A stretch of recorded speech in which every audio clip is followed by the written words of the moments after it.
Hello, and welcome to the Home American Rescue Plan Rental Housing NOFA and Application Workshop. I appreciate you taking the time today to hear and learn about the program.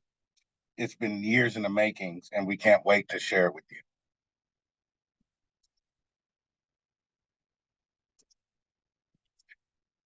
Before we get started, we want to talk about some housekeeping, some Zoom housekeeping. Closed captioning will be provided in a box on the bottom of the center of the screen. Click the live transcript button and then click show subtitles to view closed captioning. Additionally, if you have any technical difficulties, there's a three-step process. The first is sign in, sign out, and sign back in again. The second, you can request help from the Home ARP team via the Q&A box. And third, you can email the Home ARP NOFA inbox, and someone will be there to assist you. We also want you to use the Q&A box to send your questions to the speakers, and we will try to respond as promptly as possible. And then at the end of the session, when we get to the question and answer session, use the raise your hand feature to ask a question, and the host will unmute you. For those individuals in the room, HCD is a secured building, and so you would need a staff member to escort you to the restroom. And so we have staff members sitting in the back of the room. So if you do need to use the restroom, just let them know and we can get you there and back. And that's also the same for going downstairs and coming back. We can escort you and get you to where you need to be. So this program is not a program without the team. This is a list of every individual that has contributed to the program development implementation for the Home ARP team. And I just want to take the time to say thank you to the team for putting the program together and allowing us to share with you what we're going to share today. Thank you.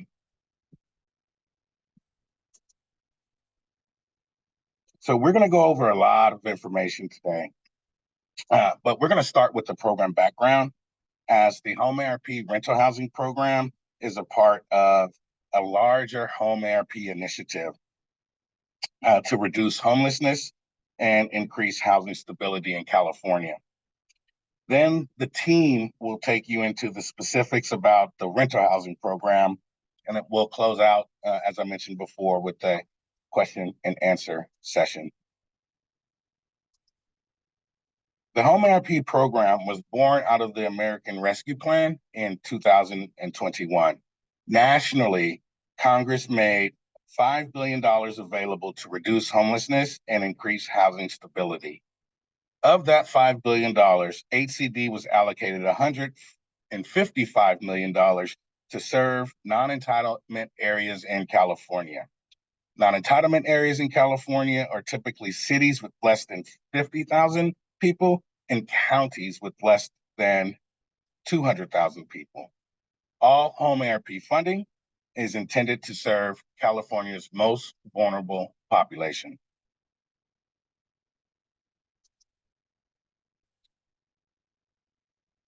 The Home ARP program is a community-informed program. Prior to designing the program, the Home ARP staff held several statewide listening sessions to identify the housing and service gaps that exist throughout the state. And we asked the crucial question of how can Home ARP help? How can we close the housing gap? How can we close the service gaps? Overall, over 2,000 individuals who play a part in the homelessness response ecosystem gave input on the program. Overwhelmingly, they said more rental housing is needed. More rental housing is needed. And additionally, supportive services and financial assistance to keep people's housed were needed as well. So we put together a program to address those issues. We're going to talk about the rental housing program extensively, but I do want to talk to you about the other two initiatives that we are implementing. The Housing Plus Support Program. That NOFA should be coming out in December 2023. This is a direct response to the community feedback that we received about keeping people housed, providing rental assistance, and more than that, it is providing them the services that they need to stay housed. And so we have a $29.7 million NOFA that we're going to release for nonprofit providers that specialize in that activity. Additionally, we are working with the California Department of Corrections and Rehabilitation to provide affordable housing opportunities to individuals exiting state and local corrections. And so this is a pilot project. We understand that individuals that are touched by the criminal justice system typically have a harder time to obtain housing. And so we want to work with our state partner to make sure that they have housing opportunities available.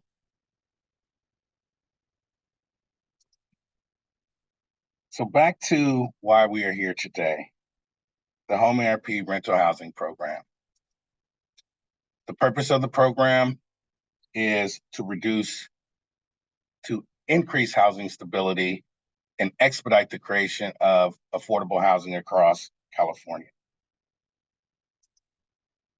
I'm going to highlight 4 key features of this program based on that we're going to implement based on the feedback that we've gotten through our consultation process.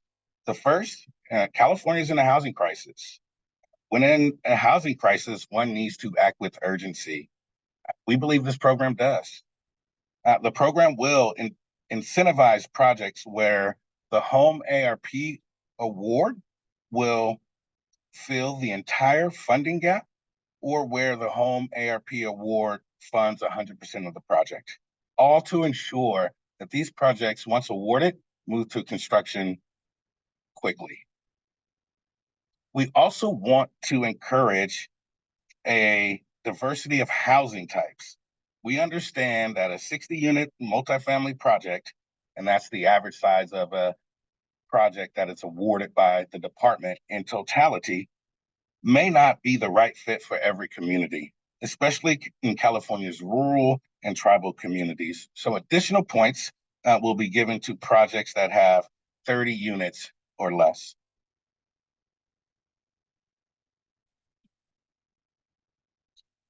So to address the housing crisis, we not only need to act with urgency to create more housings, but we have to make public funding opportunities available to our smaller and mid-sized developers and property management companies as well.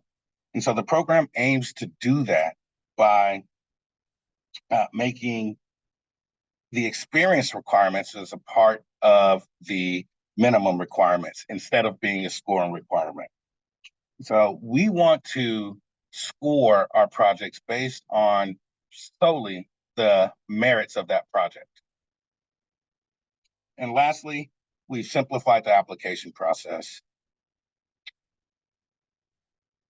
We did this. We have a 2-part application process where we wanted to reduce the time it takes to identify eligible projects. And we also wanted to reduce the cost from the developer's perspective to, we don't want a significant amount of financial information until we know that you're in a running. And so part 1 is about collecting project information and meeting our minimum requirements, scoring information. And then part 2, which we'll talk about later, is really digging into the financials.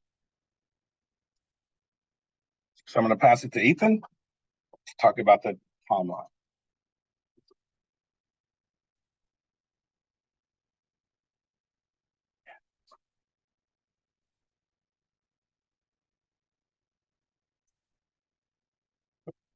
Well, thank you, everybody. As Jason said, my name is Ethan Weiser. I want to thank everybody for being here today in person and over our Zoom.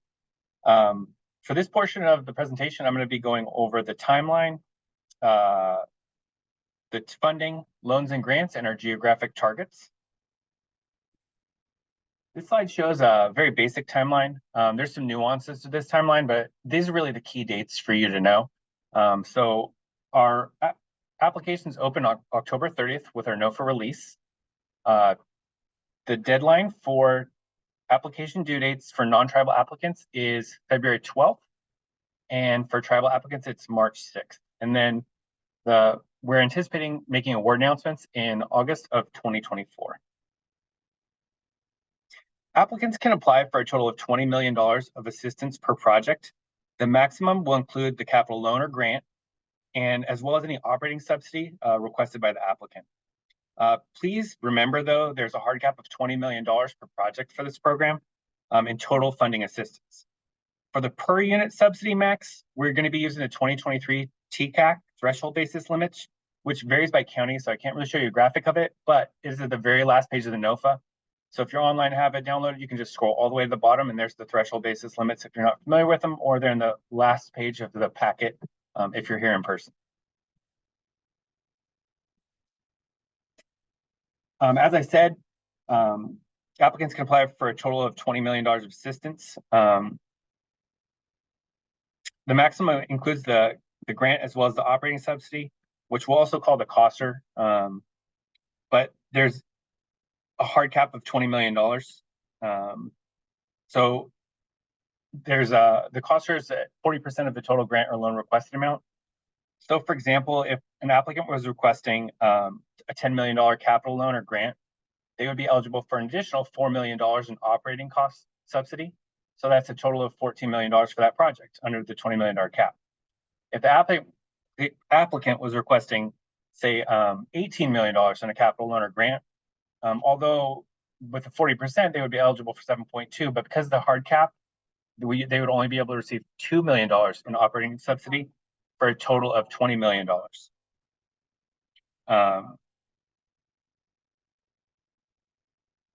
The program also set a minimum number of home ARP units in the project to 5 assisted home ARP units and a minimum of $1,000 per unit.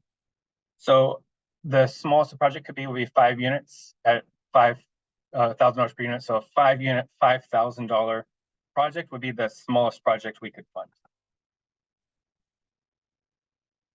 Now on to loans. All loans include terms that are consistent with the following.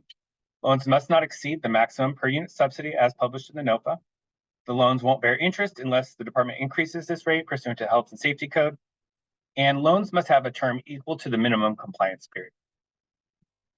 For loan forgiveness, the loans may be forgiven by the department at the end of the loan term with no residual receipts or periodic repayments required during the life of the loan as long as the following are met. The recipient needs to remain in good standing with the California Secretary of State, and the project is not in default under any of the terms of the loan agreement. For loan repayment, the loan shall be subject to repayment if during the compliance period the project either sold or refinanced with the distribution of net equity, the sponsor is no longer in good standing with the California Secretary of State, or the project is in default under the terms of the department's loan.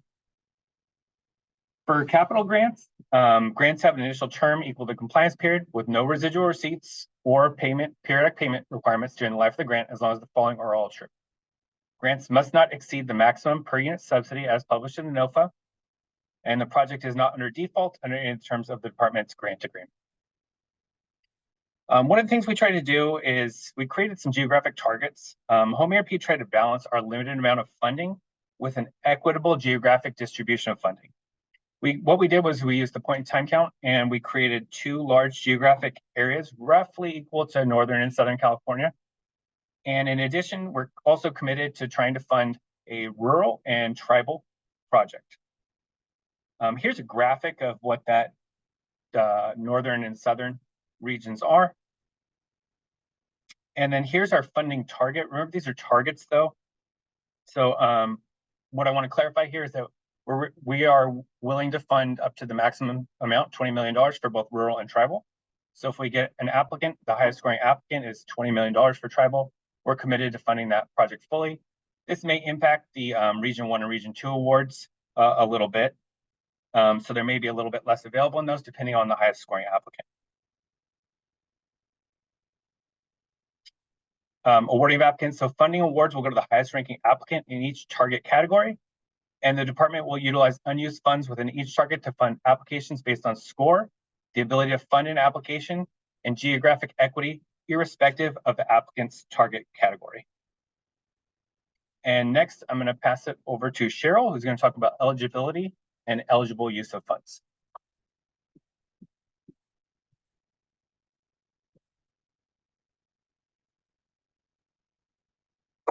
And good morning. Okay, so we'll start with the eligible applicant.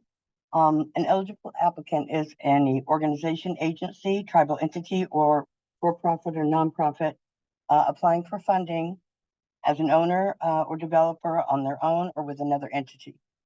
All applicants must demonstrate experience and capacity relevant to owning and developing affordable housing, and all applicants must be qualified to do business in California. So for tribal entities, the tribal entity applicant is eligible as long as the applicant meets the definitions of the Indian tribe under the United States Title 25 4103, or meets the definition of a tribal designated housing entity under Title 25 4103. And if not a federally recognized tribe, they can meet number 3, either A or B. And just on a side note, we will have a tribal specific application workshop on December 7th. You can find that link on our website and to register if you're interested in the tribal specific. So funds can only be distributed to applicants who develop projects in eligible state home ARP jurisdictions. Rules 1, 2, and 3 on the screen there are the same as they are for a home project, and that they must not have received an allocation from HUD, are not a participant in an urban county agreement with a county who has received an allocation from HUD, and they must not be a participant in a home consortium. Clicking the link on our resources tab on the home page of our website will take you to this link right here. Will take you to this. These are eligible jurisdictions. So here we're looking at the complete list of eligible jurisdictions. It can get a little confusing, but I want to point out that the county name listed here in like a bolded county is an eligible jurisdiction. Like, for example, if we look at Humboldt County, that's bolded, we see that Humboldt County is listed as well as the cities located in that county. However, because Humboldt County is an eligible project, a project could be located anywhere in the county, such as McKinleyville. Conversely, if the name of the county is not listed under the bolded county, only a project listed in the cities are eligible. If you look at LA County, which is bolded, we don't see LA County underneath it, and therefore only the project in the cities listed are eligible. If you have any questions about eligibility for a jurisdiction, you think you're eligible but you're not on the list, you can email us and we'll work with you to see what we can do. Okay, so we will move on to eligible use of funds. Funds can only be invested in units restricted for qualifying households or low-income households. Funds in the form of a loan or grant can be used to acquire, rehabilitate, or construct affordable rental housing for occupancy by individuals or families that meet one of the qualifying population definitions, which we'll cover here shortly. Rental housing may include single or multifamily housing, transitional or permanent housing, group homes, SROs, or manufactured housing. SROs meaning single room occupancy. What we can't do, housing does not include emergency shelters or facilities such as nursing home, hospitals, residential treatment facilities, halfway houses, or houses for students or dormitories. But the funds can be used to acquire and rehabilitate the structures into home ARP housing.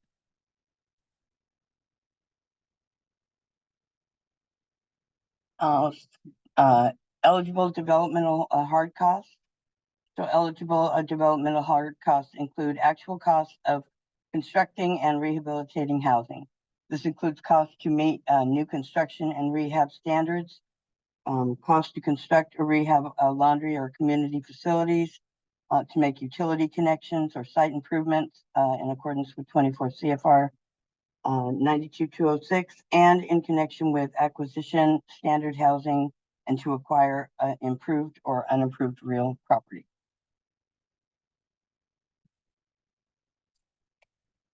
So related soft costs, costs that are reasonable and necessary costs associated with the financing or development of new construction, rehab, or acquisition housing with home ARP assisted units.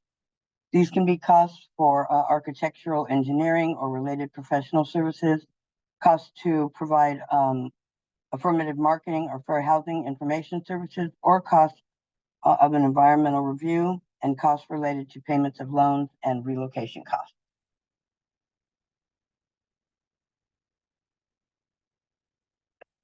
So operating assistance for, as we mentioned earlier, any project applying for a COSAR, Capital Operations Subsidy Reserve grant, must also have a loan to qualify. So although the amount an applicant can request is 40% of the requested loan amount, the COSAR actually can't exceed what is determined necessary for operating cost assistance for the affordability period, which is done in the feasibility underwriting process. So the COSAR can only be used to assist home ARP assisted units and cannot be used for qualifying households with project-based vouchers.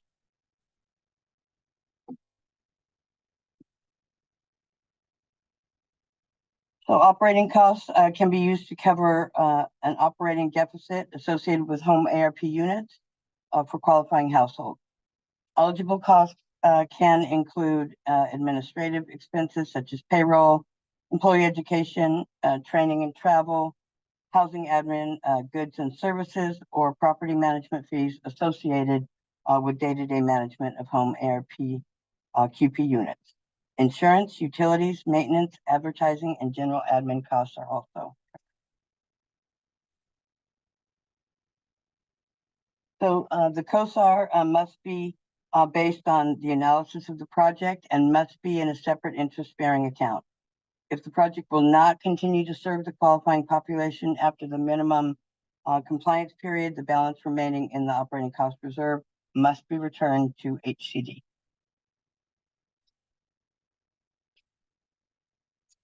Okay, so we're going to cover the qualifying populations that we talked about earlier and targeting and occupancy. So as mentioned, the qualifying populations several times throughout the presentation, and home ARP funds must primarily benefit the qualifying populations. HUD CPD 21-10 notice provides great detail on the definition of these populations. The following descriptions sum up these populations, but there are many subpopulations that again can be found in the notice or in our NOFA.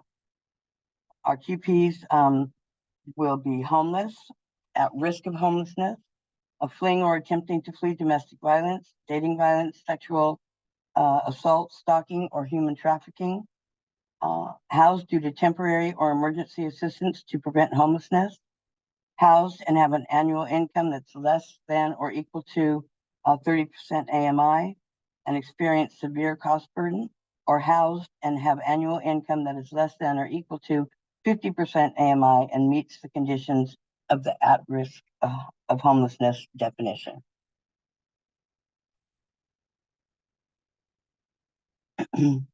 So projects can be either standalone, where 100% of the units are home ARP assisted, or larger projects with a portion of the ARP assisted units.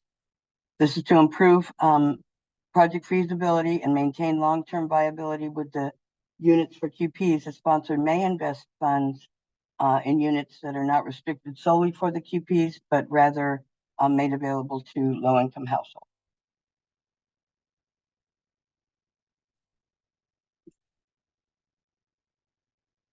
So not less than 70% of the total of the ARP, or the number of rental units assisted with ARP funds, must be restricted by households in the qualifying population.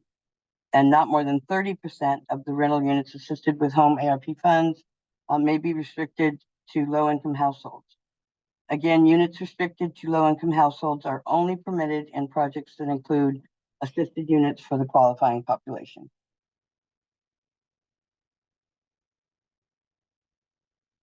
So we talked about the definitions of qualifying populations. So let's look at the definition of the qualifying household. The slight difference. So units restricted for occupancy by the QPs must be occupied by households meeting the definition of a QP at the time of admission to the unit. Qualifying households are eligible to occupy a unit based solely on meeting one of these QP definitions.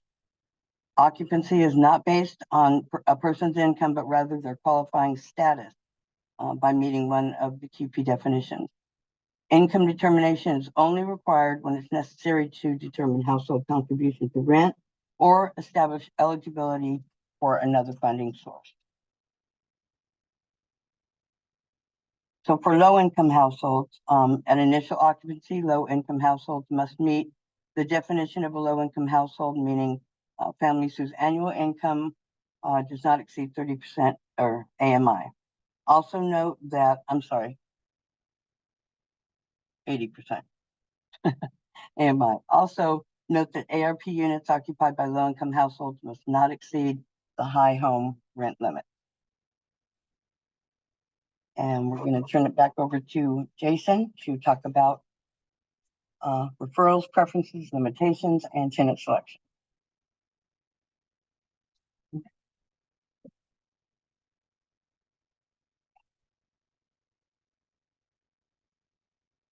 Thank you.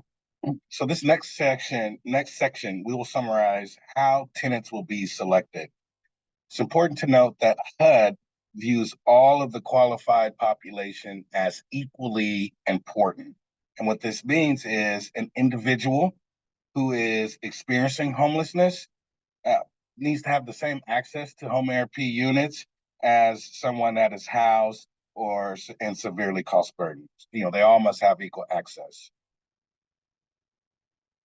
So a project must use a wait list to select this qualified population tenants. And that wait list, they must accept tenants until that housing in chronological order. All of the qualified populations must have equal access to apply for placement on the wait list. Referrals can be taken from your COC or the coordinated entry system, but they must be put on that project-specific wait list.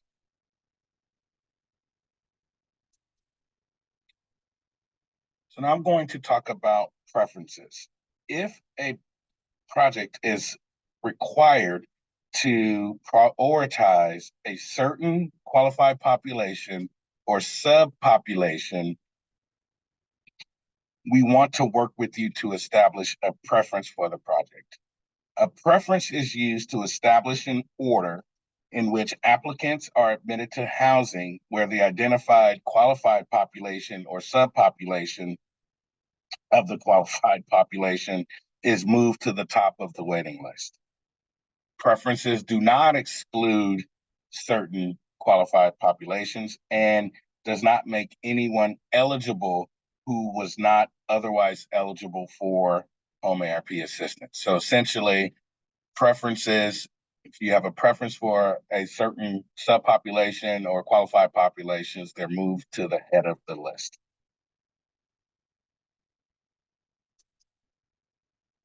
If a project is required only to serve a certain qualified population or subpopulation, our team can work with you to establish a limitation. Limitations are complex, as they must not violate the department's, they must not violate equal access laws.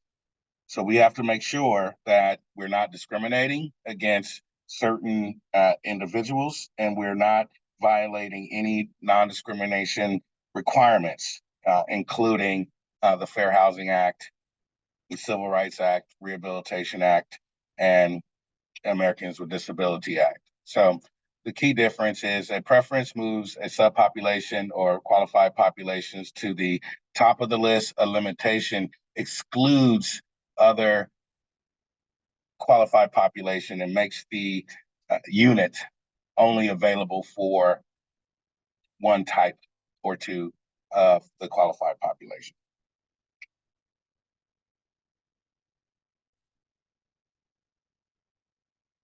So more information on preferences can be found on our website. The most important thing to remember is projects proposing a preference or a limitation, they need to have a pre-application consultation with us. These projects need pre-approval. They not only need to be approved by the department, but they need to be approved by HUD. And there's several administrative steps that we need to take to establish a preference and or limitation. And so it may delay the execution of your standard agreement, but we're committed to working with you to establish a preference or limitation. So the most important thing to remember, contact us and we can work through it together. So tenant selection policies. A sponsor must adopt and follow written tenant selection policies and criteria for the home ARP units. These policies limit the eligibility to households that meet at least one of the qualifying populations or definition of or a low-income household in accordance with the home ARP requirements. Do not exclude applicants with rental assistance voucher. Give prompt written notification to any rejected applicant on the grounds of any rejection and compliance with the federal FARA requirements. Additionally, if the preference and limitations have been pre-approved, obviously the tenant selection policy must be consistent with that preference or limitations. And for our tribal applicants, they may implement tribal preferences for tenant selection if the project is located on Native American lands. And so now we're going to take a 5-minute break. And when we come back, Alma's going to talk to you about disbursement of funds, the minimum compliance periods, and monitoring fees and scoring. So we'll see you back here at 9:40. Thank you. All right, everyone, they're online. I was muted for just a second, but we're going to get started now. Welcome back, everyone, from the break. And let's get started with talking about disbursement of funds, minimum compliance period, and the monitoring fees.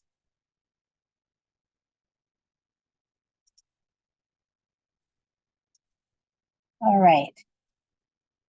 So let's talk about disbursement of funds and a little bit about how it will work. At the time of construction close, your reimbursement of eligible pre-development soft costs and acquisitions costs can be dispersed. Now, the list of the different types of costs are specific to the Code of Federal Regulations listed here. That's 24 CFR 93.201D.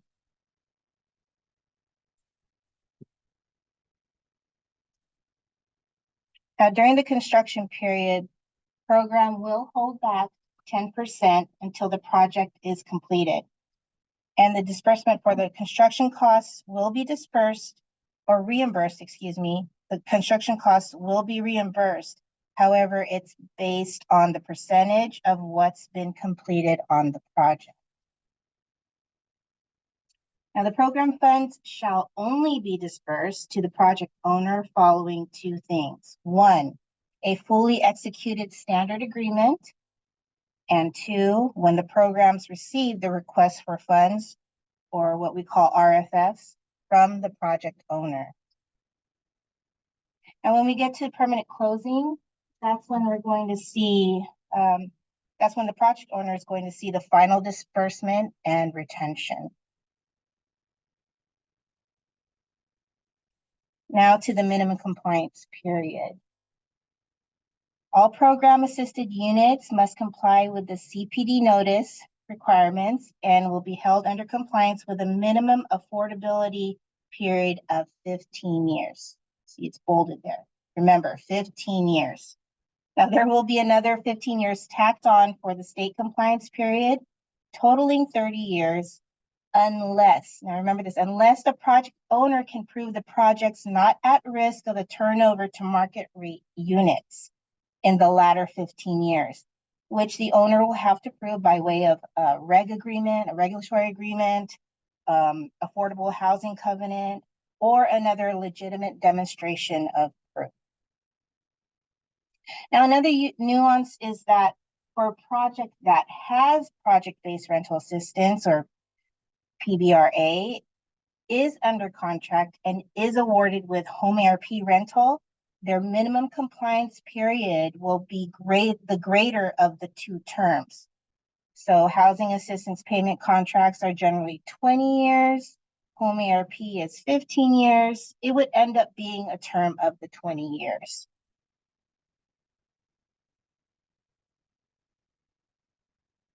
Now here you see the table showing the annual fees charged during the affordability period.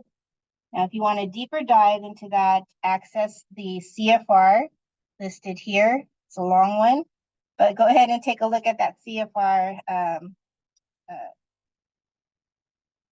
that's listed on the side, or you can look this up in the CPD notice and the NOFA.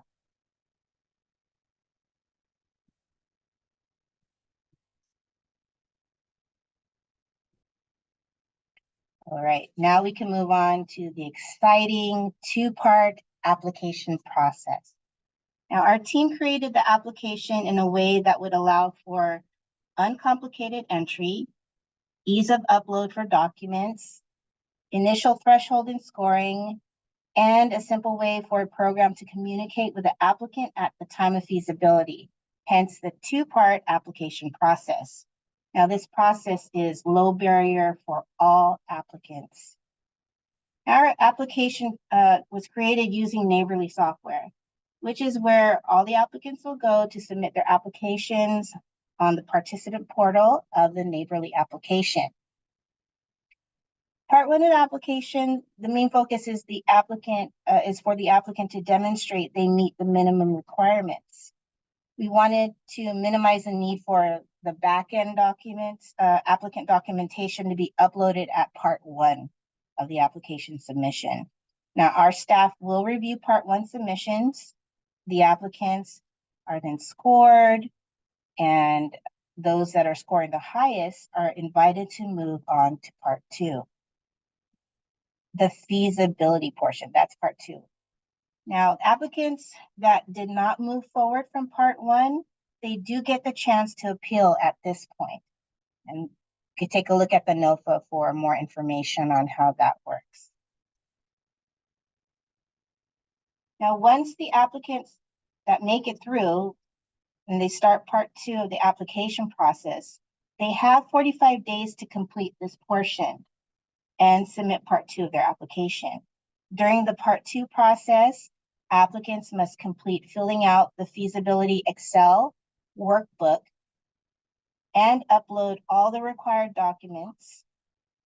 Program, us, the department, the unit, will assess the environmental review along with sending that over to our environmental department and do further review, checking that the project can feasibly carry on financially. And finally, once the applying project passes the feasibility and the environmental review, and I'm putting a drum roll, a recommendation for funding for the project application is made. And that is in accordance with a section 204(9) or 4 of the NOFA. Okay. Now let's move on to some really important parts here regarding the application, the very part one submission process. All applicants, they really have to meet these minimum requirements. Our applicant must show that they have applicable and appropriate experience. Here are the 8 requirements to meet. 1, it's important, applicant will self-certify. These certifications are also listed in NOFA, so make sure that you all check that out so you have an understanding of what those certifications are and that you'll have to meet those. The second thing here is that the applicant has to have site control. Also, they have to demonstrate adequate developer experience. They have to demonstrate adequate owner and operator experience. Number 5, they must show they have property management experience. 6, show they are complying with resident services requirements. 7, if they do have supportive services, they must show they're also complying with the supportive services requirements. And lastly, the applicant must meet our departmental requirements.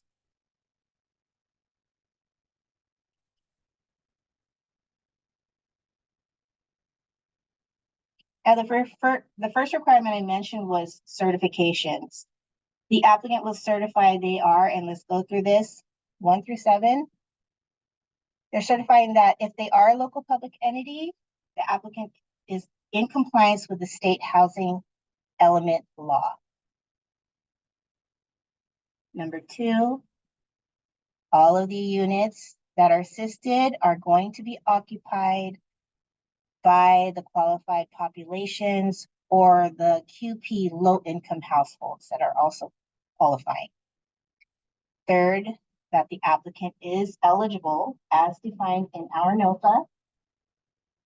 Number 4, our applicant or member of the development team has not been debarred or is suspended. Number 5, applicant has no unresolved audit findings, and that's with HUD's Community Development Department. And number 6, we want to make sure that the applicant has no pending or any kind of litigation that would affect the implementation of the proposed project. And lastly, and if this is applicable, the project's commercial space is not for any disapproved use. Now, this is for, that number 7 in particular is for mixed use properties. So there is a very specific listing in our NOFA about there's a list of the disapproved uses. So it's really important for anyone trying to apply for a project or make an application for a project that is mixed use, you must abide by that list.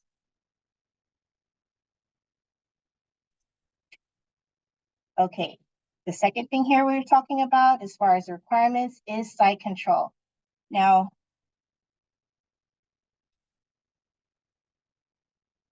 at application submittal, the applicant must demonstrate site control, and it must be in accordance to the UMRs 8303. That's a really good place to take a look at that. So, must be in the name of the sponsor.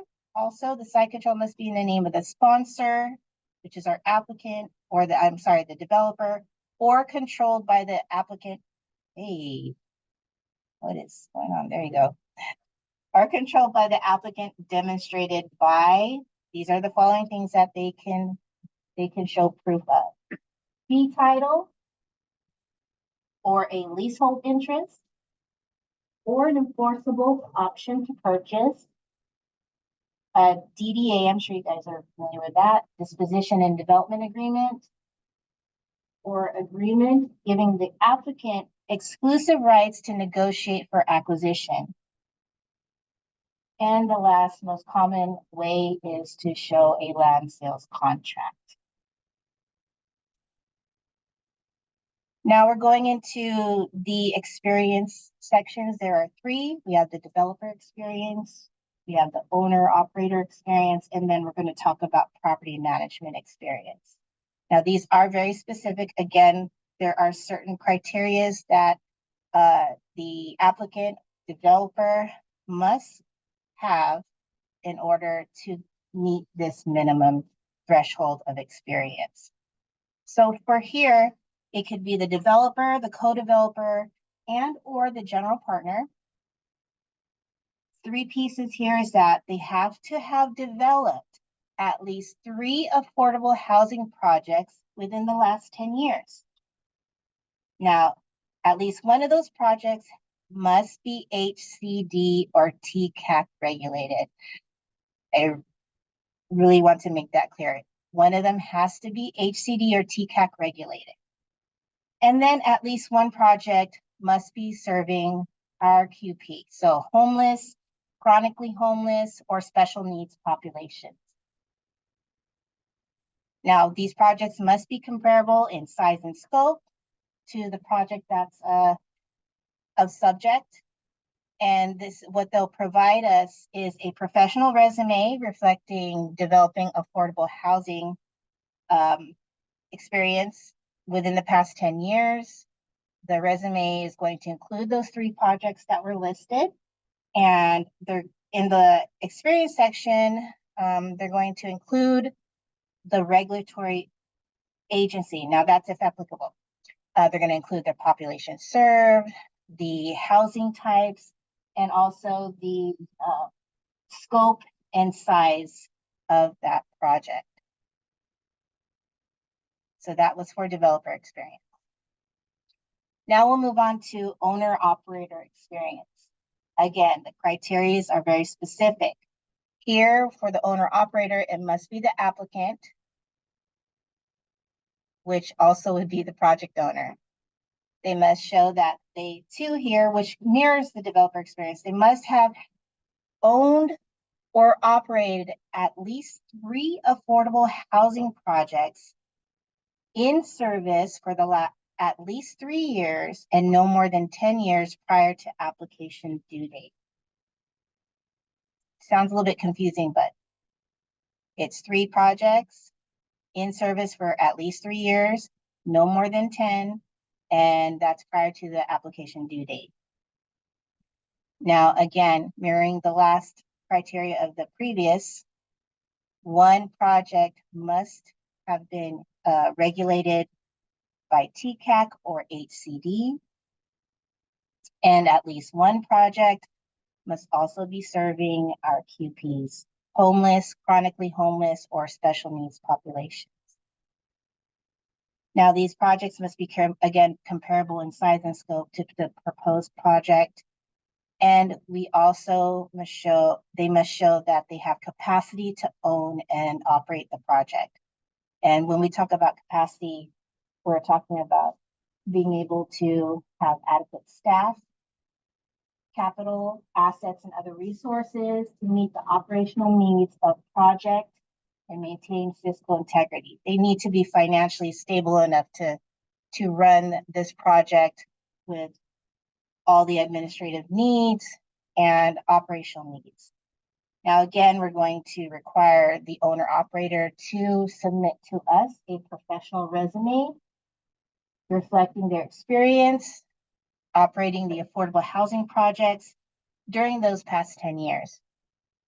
And we want the resume to include 3 projects, list in their experience section, again, include the regulatory agency if that's applicable, population served. We want the project scope and size and the housing type. So that, again, resume portion does mirror what we're expecting for the developers. We want that from the owner and operator as well. Now, the last experience is for property management. And what we're looking for is the property management company to submit us these pieces of criteria. It's a little bit different, but we want to see that the property management company has managed 4 projects that are in service for at least 3 years. Now, if they're not currently in service, we need no more than 7 years prior to that. So no more than 7 years if they're not in service. Now, here we want to see at least 2 projects that are HCD or TCAC regulated. So 2 projects, HCD or TCAC regulated. And again, mirroring the other experiences of the developer and the project property owner operator, we want to see that they have at least 1 project serving the QPs, homeless, chronically homeless, or special needs population.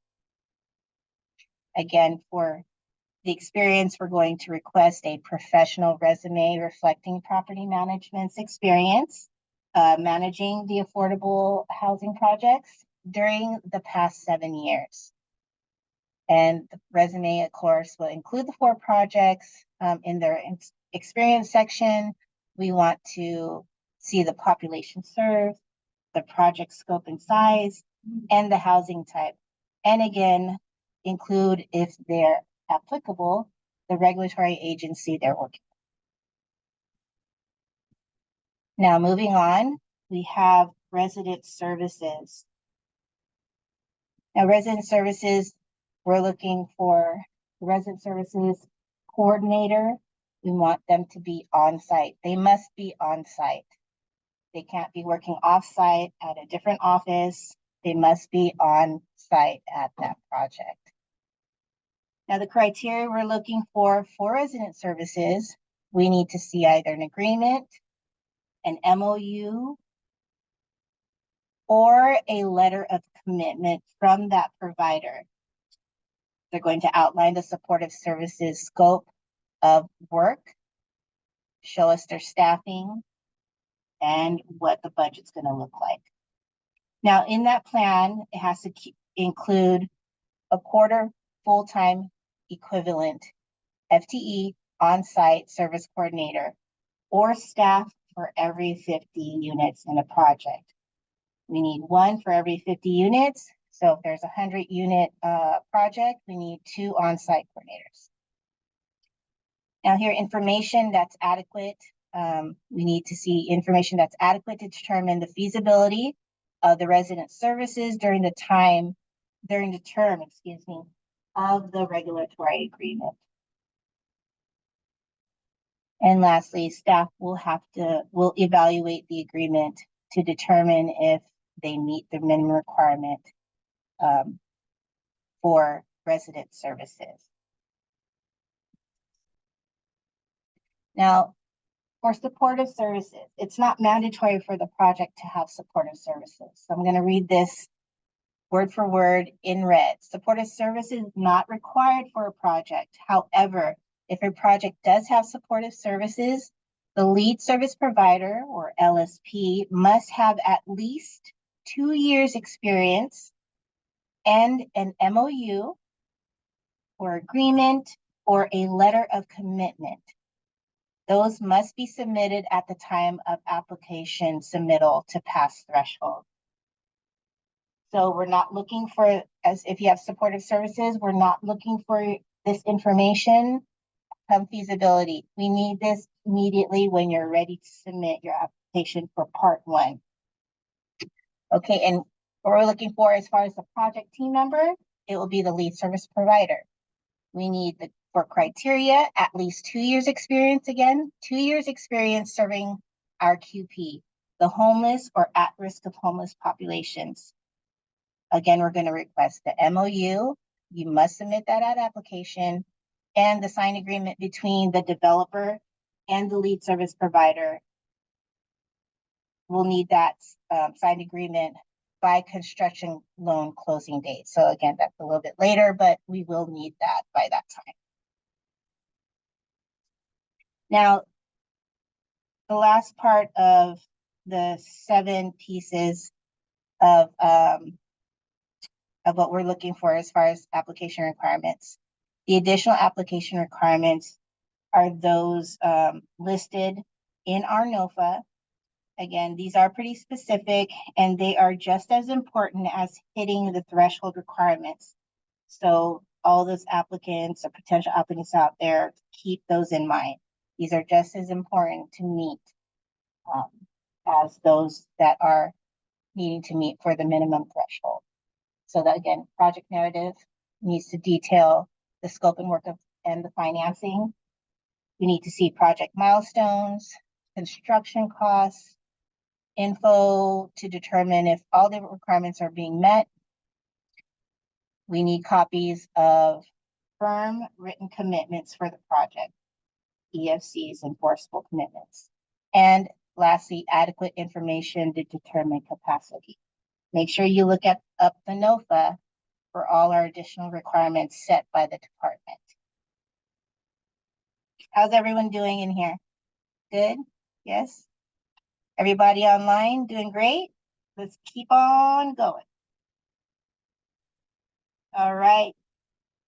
Another very important portion of the application scoring criteria. Now we can't bend any of these. There's no, oh, maybe we can score it a little bit more for this. No, it's very specific. And we have categories, and then we have evaluation criteria. So category 1 is readiness. Oh, and before I go on, I just want to let you know, the total maximum points that an applicant can score is 125 points. 125. That's the golden number. That'll put you at the top of the list. So everyone, reach for it. Okay, so first category is readiness. You can score up to 45 points or a total of 45 points here. Now, in evaluating these pieces of criteria, what we're looking for readiness is the organizational documents. We want the ultimate borrowing entity and all of its affiliated entities, are fully formed, and all required organizational documents are submitted with the application. In a perfect world, we would see every single staff member of that organization. And they'll submit the organizational documents supporting the resolution submitted with the application. They'll include the organizational chart, the signature block, and the payee data record standard 204 form. Now that's a total of 10 points. The next criteria is land use. They can score up to 10 points. So all land use applications, they've all been approved, you get 10 points. If all the remaining applications submitted, if they're in submit status, you can gain 5 points for that. Now, another criteria is the design approvals. You can get 5 points for that. You obtain local design review approval such that it is required. A letter or other evidence documenting design review is not applicable. Take note of that, everyone. Now, continue on with readiness. For non-tax credit projects, they can score up to 20 points.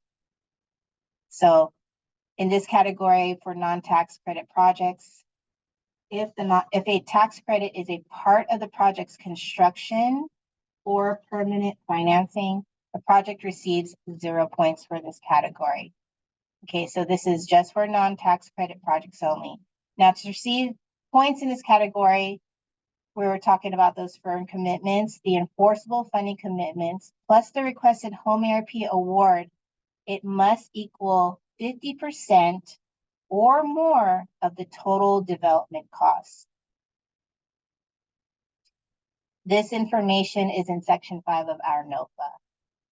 So if you're concerned or you need to look at what your commitments look like and plus your awards, this is what you're going to want to look for. Now, if you reach as far as like EFCs, the enforceable funding commitments, if you have 90 to 100%, you'll get the 20 points. If you only have 70 to 89%, you'll get the 10 points. And those that are 69% and below, you'll receive 5 points. Moving on to the next category, we have project characteristics.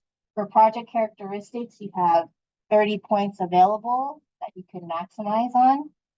And for the criteria, we're looking at utilization of non-home ARP operating subsidy assistance. So again, non-home ARP, these are the other subsidies, assistance, you'll get up to 20 points for this. A percentage of the home ARP QP units with non-home ARP operating subsidy assistance, AKA, what are we looking at? Project-based vouchers, you know, tax increment bond, other subsidies like that. So you reach 50 to 100%, I'm sorry, 51 to 100%, you'll get those 20 points. 25 to 50, 15, 5 to 24, the 5 points. And those with no operating subsidies, or that's less than 5%, you'll get 0 points for this this category or criteria, excuse me. Now there is points available for tenant relocation. So if you're working on a rehab, you need to relocate some tenants, you'll get 5 points for that. Now, small projects that are 30 units and below, there's available points for you. There's 5 available points for small projects. So that's nothing more than 30 units. Now, this category we're going to talk about next is the unit types. You can get up to 10 points for that. Home ARP assisted family units, up to 10 points.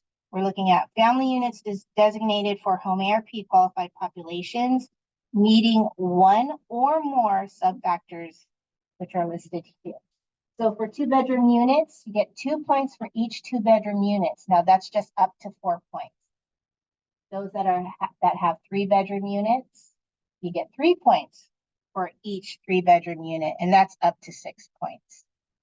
So a total score of 10 for that. Our next category is location efficiency and access to destinations. This is a great category. It gives the applicant a chance to score additional points if they have these different types of amenities and services or access to these services available to their participant tenants. So we're looking at local access and proximity to destinations. They can get up to 20 points.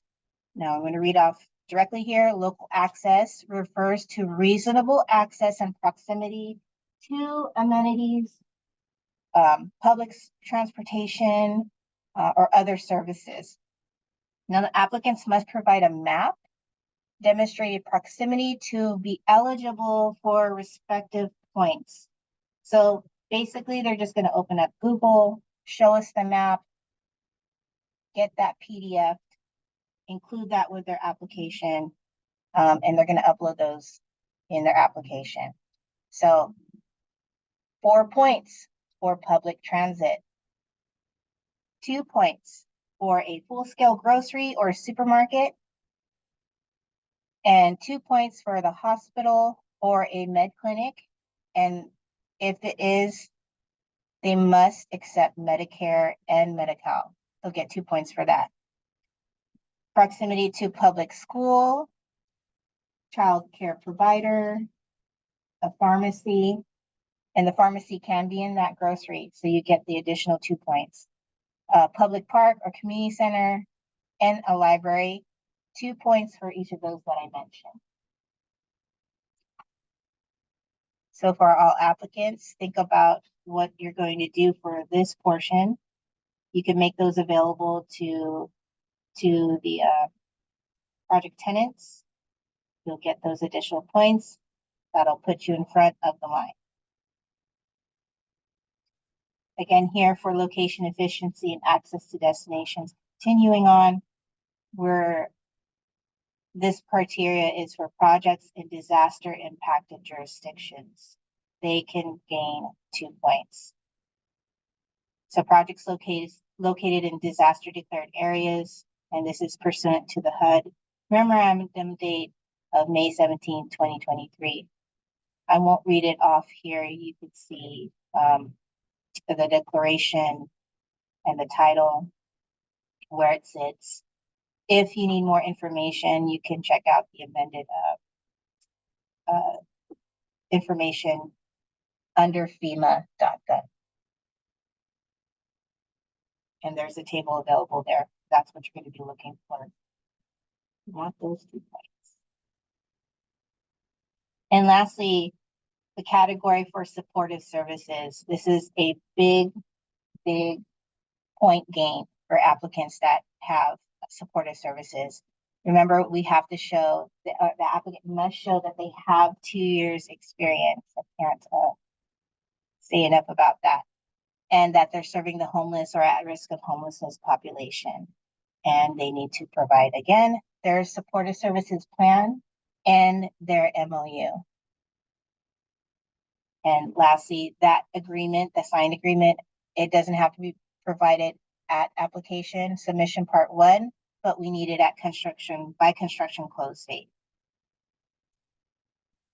All right, and that's it for me. I'm gonna get it over to Ethan for project feasibility and environmental review.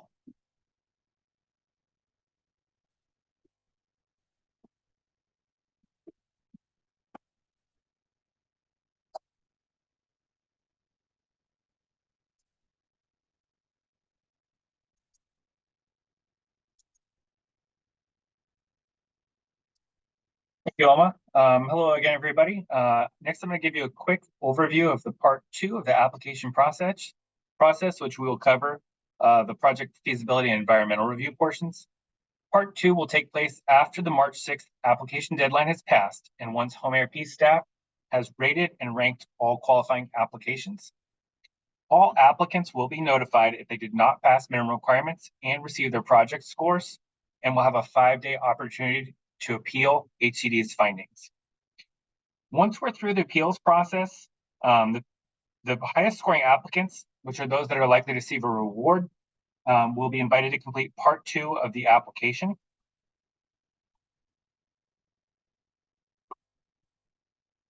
This slide shows some of the major items we'll be looking for in feasibility, but we will have a future training session for those applicants selected to complete part 2, which will go into more detail for those applicants. Some of the things we're going to be looking for is the project's feasible during the duration of the compliance period. The project needs to meet all the environmental requirements. The development costs need to be reasonable. Projects will need to be in compliance with the department's transition reserve policy. There needs to be a reasonable level of profit for the applicant, and that we're providing the appropriate amount of funding. To complete feasibility, it'll be an Excel application for our regular applicants. You're probably pretty familiar with it. What you'll do is you'll download an Excel workbook and complete it.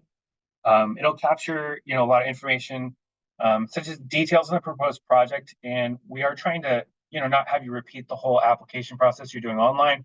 So we're trying not to have you put in the same information multiple times, but we'll be collecting newer information like the sources and uses of your development funds, the unit mix and loan amounts you have, development budget, cash flow, your operating reserves and cost calculation, and any additional information we need to complete the feasibility.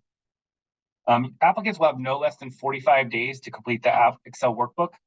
And once completed, applicants will submit that to Neighborly. So you just upload the completed Excel workbook. Part 2 will also have applicants provide environmental reports and information for review by HCD's environmental team. This will include requirements from the HUD notice, our NOFA and NEFA. And once both the environmental workbook is completed and the environmental documents uploaded and questions answered, you can go ahead and submit part 2 of the application.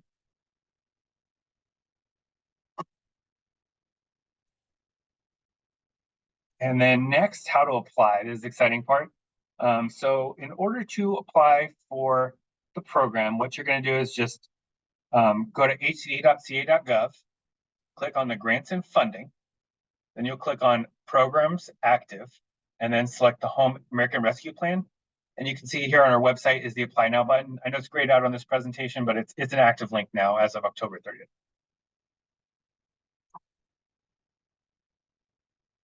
We're using the Neighborly company as our new application portal. For our regular applicants, this is probably a new system for you, but we've received really positive feedback on it, and it's pretty streamlined and straightforward process. Again, from the Home ARP website, once you click apply now, it'll take you out to the Neighborly portal, where you'll begin by registering as a new user. Once registered, you'll be taken to the applicant portal, which will provide a little bit of information on the program. Just click the Start Application button to begin your application. After you click the Begin Application button, it'll prompt you to create a project name. Once that name's created, it'll assign you a case ID, and you can just click Continue to begin filling out the application. If you have other people that are going to be assisting you in completing the application, to add a user, you'll just click on the View Users button, and then there's an Add User, and you can just enter their email, and they'll have access to assist you with completing the application. The application begins with program overview, which will describe the different sections of the application that you're going to be completing, as well as provide you a preview of a warning symbol you may see as you complete it. Applicants can fill out and complete sections in any order they want. However, all sections must be completed before submitting the application. A couple things to note here. The system doesn't save automatically. So save often. There's a save button. You just click it. It's pretty instantaneous. You can also, if you finish the section, you can click Complete and Continue, and you'll get a little gray check mark, like you see the one by the program overview there. Applicants can reopen the section at any time as long as you haven't submitted the application. You can reopen, so there's no harm in doing that. And then one more note on that, the application does time out after 59 minutes, or you'll get a warning at 59 minutes. So if you haven't been active, it'll sign out and you won't save anything. Also, don't exit the application. If you've completed a bunch of information, you haven't clicked save or complete and continue, it will not save the information. So make sure before exiting, you hit that save button. One thing I do want to note is if you have completed the application, you can't reopen any section. So once you've signed and submitted, you cannot reopen a section. But if the application deadline has not passed, so if it's not February 12th or March 6th, depending on what type of applicant you are, we can reopen it for you. So if you submit the application early and some piece of information changed, contact HCD and we can reopen that section of the application for you to modify. As you move through the minimum requirements section of the application, you may see a warning sign pop up. It's the warning sign you see on this slide, and it just indicates that one of the minimum requirements of the program has not been met. What you should do if this pops up is you should really review the NOFA to review the qualifications to see if you met it. But we do allow you to complete the application even if that warning sign comes up. So what you'll do is you'll upload a letter of support or a letter of explanation explaining why you feel you met it. But I want to note here that that doesn't mean we're gonna pass you on the requirement. It's just an opportunity for you to explain and complete through the application process. Once the application is complete, which all sections will have a green check mark, applicants can sign and submit the application. Just again, once the application is passed, all applications will be evaluated for the minimum requirements and ranked according to score and the regional targets. For those with the highest scores, you'll be invited to complete part 2, which was the feasibility environmental review. And we'll have additional instructions and trainings for those applicants that move on to part 2. Just going to reiterate here some of the tips. Save often, save before exiting out of the application. You can reopen any section, so you don't need to be afraid of the complete and continue button. And if the deadline hasn't passed and you need to change something, contact HCD and we'll reopen that section for you. And then lastly, you'll see everywhere you go on the Neighborly portal, there will be a question mark following you around. It's the help assistance. If you have any technical questions, you'll pretty much select any of the blue ribbons you see here all the way down. But if you have a question specific for the program, you have a question about something, You can click the first one, the home ARP program questions, and it'll go right to our regular inbox, which we'll monitor. And with that, I'm going to pass it over to Cheryl to talk about the awards process, important documents, and the standard agreement.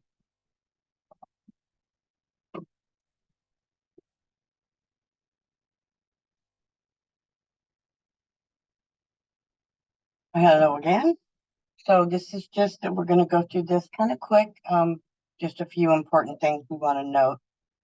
So our award process and steps to the standard agreement. The application review and scoring, of course, is the first thing we do. Then we send our scoring letters. We'll send those out to the highest rating apps. Feasibility and project report development comes next. After that, we will recommend projects to our internal loan committee for approval, send out award notification letters, generate the standard agreements, and standard agreement is signed and executed. So for the standard agreement, the awardee must enter into a standard agreement with the department. It will contain the state and federal requirements, specific information about the award, the work to be performed, deadlines consistent with HUD's home ARP implementation memo. The general components of the standard agreement will include the sponsor, the award amounts, the number of units assisted, commitment deadlines, expiration dates, period of affordability, and loan closing conditions. We want these documents. They are required with the application, and that's your governing resolution. The template being on our website. Same with the payee data record. Template is on our website, and all the entity documentation, meaning bylaws, articles of incorporation, and certificate of good standing. Failure to provide the documents will definitely delay your standard agreement process. If we have to, ask you to resubmit something or submit something we didn't get the first time, it's going to delay that process. Just a couple of notes about the governing resolution. So your authorized rep, if it's government, use the title only. If it's a private entity, we need to name the person and the position on the reso. Make sure that the authorized rep is not the person who attests to the resolution. Provide the correct name and title of your signatory and dollar amounts. And on your vote counts, it may seem like a small thing, but we need something. We need 0, none. Don't leave any of it blank on your vote counts, because that will require us to send it back and have it something put in there, 0, none, whatever the case may be.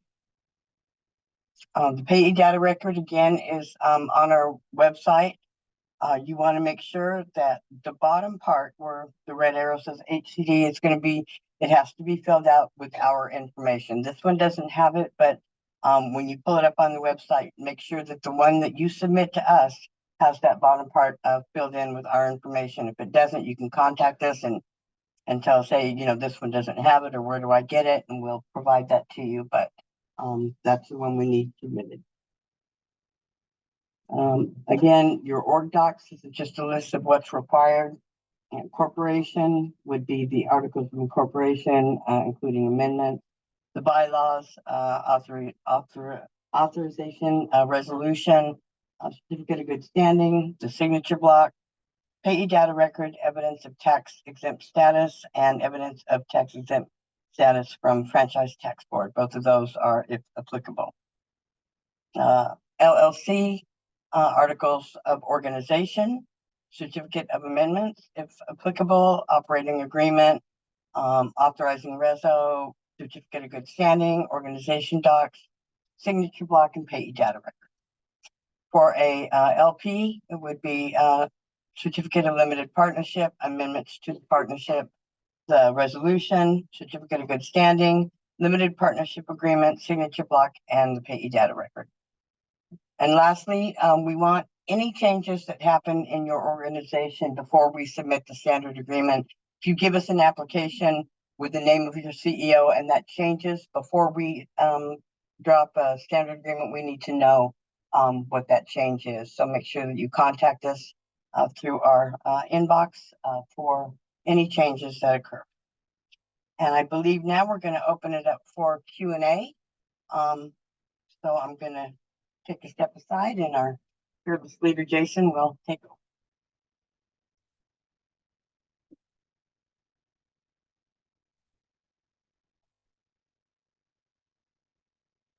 Thank you, Carol. So do we have any unanswered questions?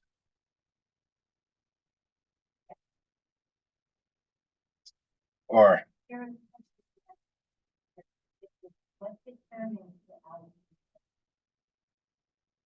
the allocation amount for this program was determined by HUD. They used a formula, the home formula, and determined how much we were allocated for the program. And do we have any questions in the room? I do have one question, and I don't know if it's online, so I apologize if it was, I haven't seen them, but, is there any stacking issues with other programs? No, the stacking prohibition is not applicable to this program.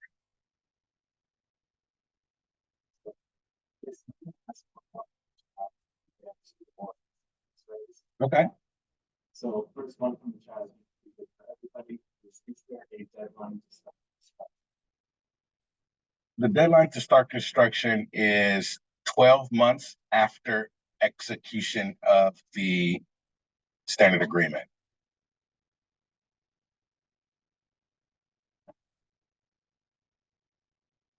Are we ready for questions? Yes.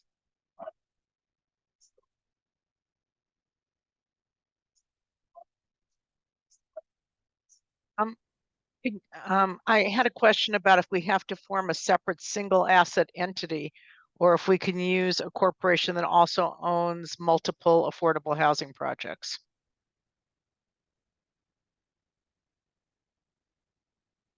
So that is a great question. That is a unique situation. So what I would recommend is if you can email us that question and the specific circumstances of the project, and we can look into that and discuss it further. Okay, thank you. Thank you.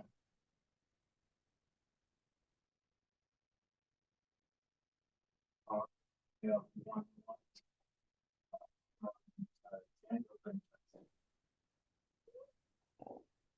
Can I speak now? Am I on?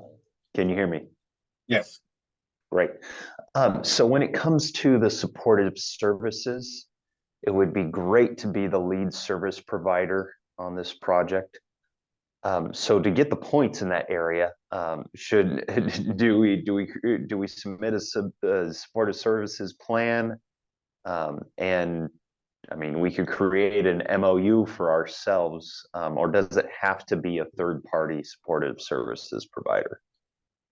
It doesn't have to be a third-party service provider. If in your particular situation, if you are the owner, developer, and provider, we would just need documentation substantiating that.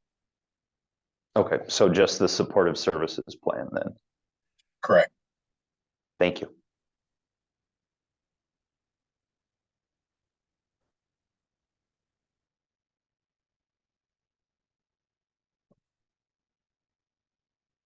Okay.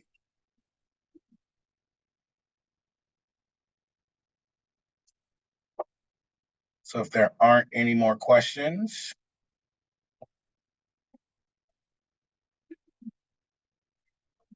He asked, how do you combine home ARP with tax credit? Useful points for having. no, you don't.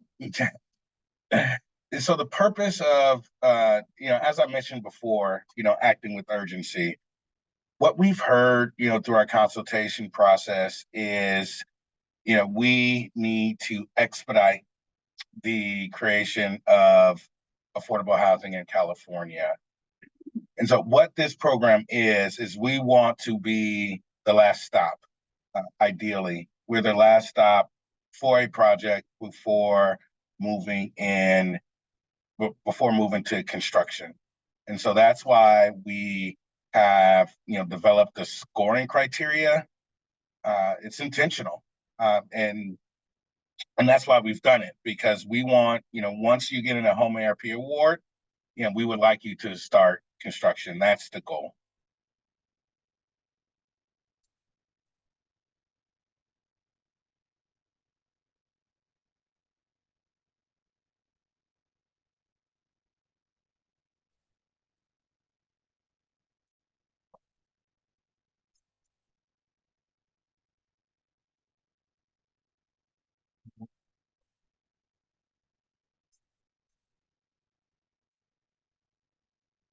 Yes. And so if you need to set aside units for a specific population or subpopulation, then it would be a preference and or limitation. And so we would love to talk more about that project specifically. If you can send us a email and we can get into the details and figure out how we want to move forward.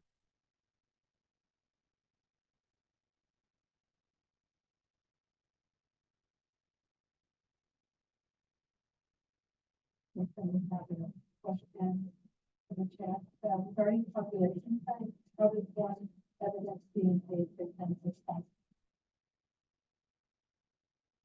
So what we will have is send that question, to our email box. But what we will provide for you is technical assistance to ensure that projects that are awarded have the proper tools available to ensure that individuals that are occupying the unit meets our qualified population.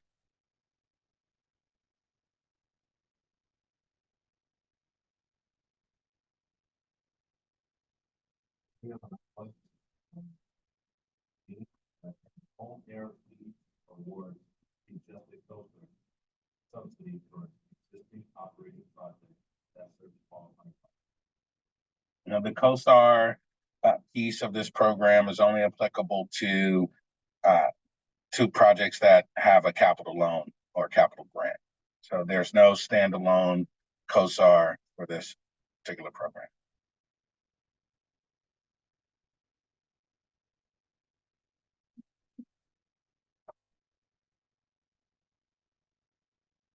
And, yeah, any more questions?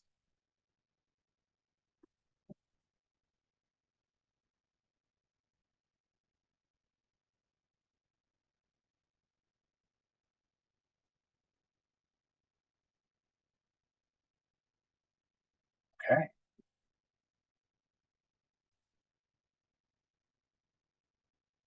Well, thanks for coming. Thanks for coming in person. Appreciate you. Thanks for attending via Zoom. So to stay up to date with all things home ARP, please don't forget to sign up for our listserv that is on our website.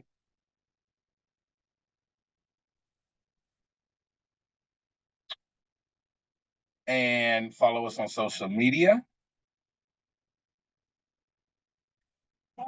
Additionally, we have two main home ARP. We have a couple of email addresses, homearp-nofa-hcd.ca.gov. If you want to get in contact with us, that's how you request a consult, or homearp.hcd.ca.gov.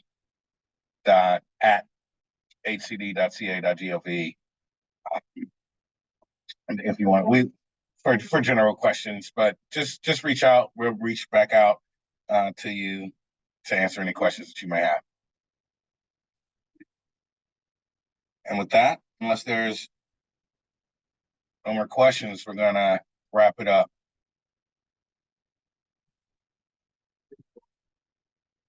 Okay. Well, thank you, everyone, and hope you apply.